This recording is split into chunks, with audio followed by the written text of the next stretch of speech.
We're dipping back into the OSR this week with our review of Black Hack 2nd Edition. Okay, first off, I'm going to be real blunt. I'm not going to cover everything that's in Black Hack 2nd Edition because this video would be like an hour long and I'd probably still forget to cover some stuff. So I'm just going to kind of try and cover the big things. If you can't tell by the excitement in my voice and you're already looking for just the shortest review possible, I say buy Black Hack 2nd Edition. Honestly, before we go any further in the review, any of that you can get digitally on drive-thru for $6. That's what I got it for. You're gonna get your money's worth. But moving on from that, what all do we have here? Well, first of all, if you have Black Hack 1st Edition, a lot of the core mechanics haven't changed. There's been little tweaks here and there, not huge, big revelations. If you have things already made for Black Hack, they'll work just fine in 2nd Edition. Very little editing. But I will say, the changes, and more importantly, what they added to the core book, makes this edition so worth it. First of all, if you've been wondering, I'm pretty sure you haven't, but if you've been wondering if it's gone, usage dice are still there. If you're not familiar with Black Hack, basically how Black Hack handles ammo, torches, pretty much anything where you're keeping track of how much you have, they use what's called usage dice. You get a dice that represents how much you have. The bigger the die, the more you have of something. Say you have a d20, you have a ton of something. Every time you would use it, or in the case of ammo, whenever you're done with an encounter, you roll that die. If you roll a 1 or 2 now in Black Hack, alright, you've used up some of it. So now you don't have a d20, it goes to the next die. Big jump from d20 down to d12, but then 12, 10, blah, blah, blah, you guys know. But it goes down a die size, down to a d12.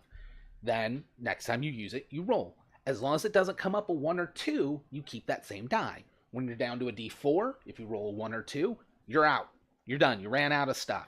It's a really great, amazing way to keep track of how much you have and feel like your resources are going down without counting every little thing. A lot of games have taken this mechanic and used it elsewhere. It's also one of those mechanics where you can kind of spot where if a game might be a hack of Black Hack. You see a lot of those out there. Dark Places and Demigorgons, a game I have reviewed here, a game I have run here, a personal favorite of mine, is a Black Hack game. Now, there's another new mechanic in this edition. I don't want to get into the nitty-gritty of everything, but I want to talk about this because I feel like this mechanic is going to be that next big idea that other games are going to be taking, and it's how they handle experience. First of all, the XP system, super simple.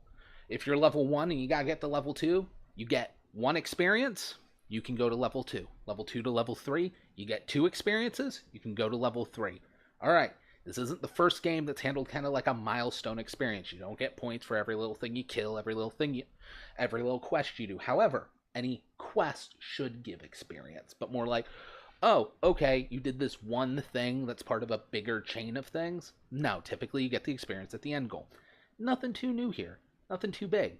The big difference, and maybe the most genius thing I have seen, is how you have to spend your experience. Experience points don't mean anything until you go back to your hometown, to a local tavern, till somewhere where you can tell stories of your experiences, because that's what you've actually gathered. And as you tell a story of your experience, you're also assumed to be carousing, to be buying drinks for people so that they stick around and hear your stories, to be drinking yourself because you're finally back, you're an adventurer. It fuels into this. You actually have to go back and you have to spend time in taverns and spend time in inns and have the stories of your heroics reach other people for you to gain levels. The thing I love even more, as with a lot of things in Black Hack, they strongly encourage the player should actually have to tell a short story as their character, as if they were telling the story to get the XP, to get the experience. So if you're level 2 to level 3, you gotta do that 2 times with 2 different stories, with 2 different experiences. I love that. It puts the players' heads into the headspace of the characters. It feels very natural in the world. It's a way where heroes are actually burning through gold in a way that it's always kind of assumed heroes do, but you always get those players that want to kind of hoard all their gold and try and get this and that. And they're supposed to be starved for gold. These are the guys who are going out for adventures. They're delving into dungeons. Well, part of that is to get better at what you're doing. You actually have to be the hero. And a hero isn't just someone who does heroic things. That is an unsung hero. This is Black Hack. You're not unsung heroes.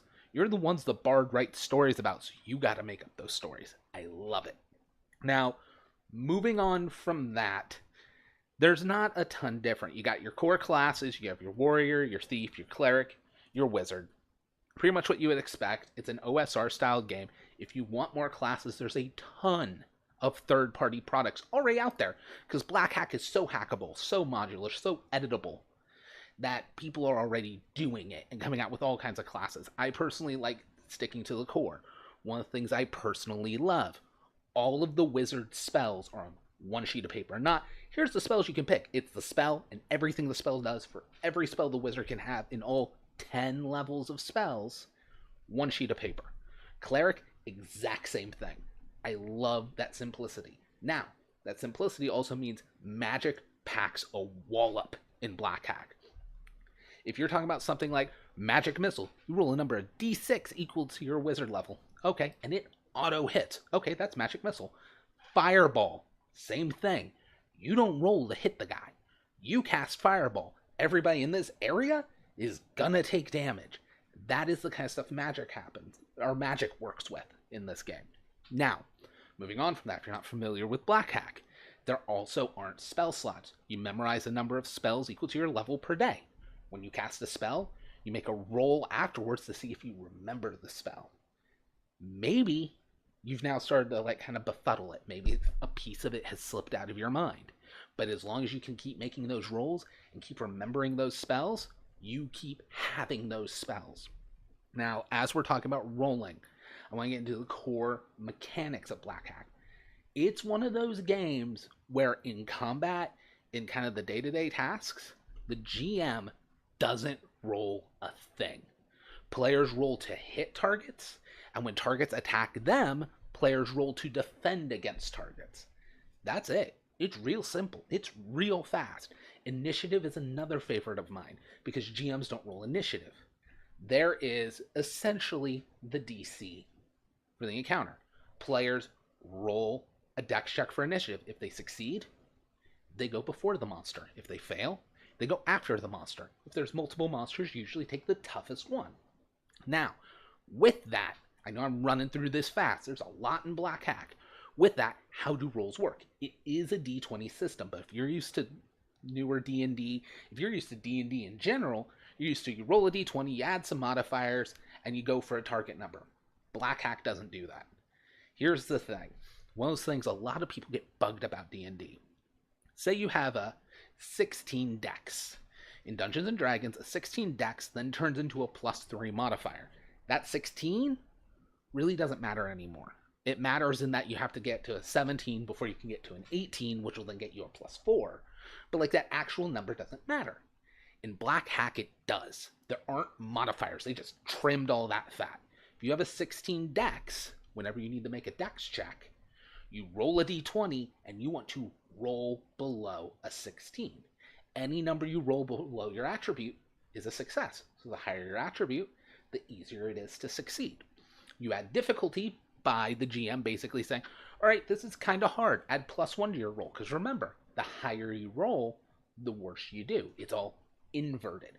The same thing happens with monsters. If a monster has more hit dice, or basically monster levels than you, however many more levels they have than you, is a bonus on your rolls to attack them and to defend against them. So bigger, tougher monsters, as long as they're bigger and tougher than you, are harder to hit and harder to dodge. Real simple, real streamlined. In fact, the entire basis of the core rules of this book are in about the first 40 pages. But it's about a 200-page book. Because also, and this is stuff that wasn't in first edition, you get a very complete bestiary. You get so many generators. Here's the thing. If the mechanics didn't really sound up your alley, but you still run fantasy games, it's worth the $6. Because you have town generators, quest generators. One of my personal favorites, what's on the corpse generators. You have rival hero NPC generators. You have generators for anything and everything. And if you don't feel like generating something, but you still wanted to get Black Hack and give it a try and just go, well, but I don't want to build anything from scratch, they include 2 completely built dungeons in this book. It's $6. It's nearly 200 or 200 pages, and it's full of so much great stuff. Yes, it is not a mechanics heavy game. If you're the kind of player who wants to track every arrow, not really the game for you.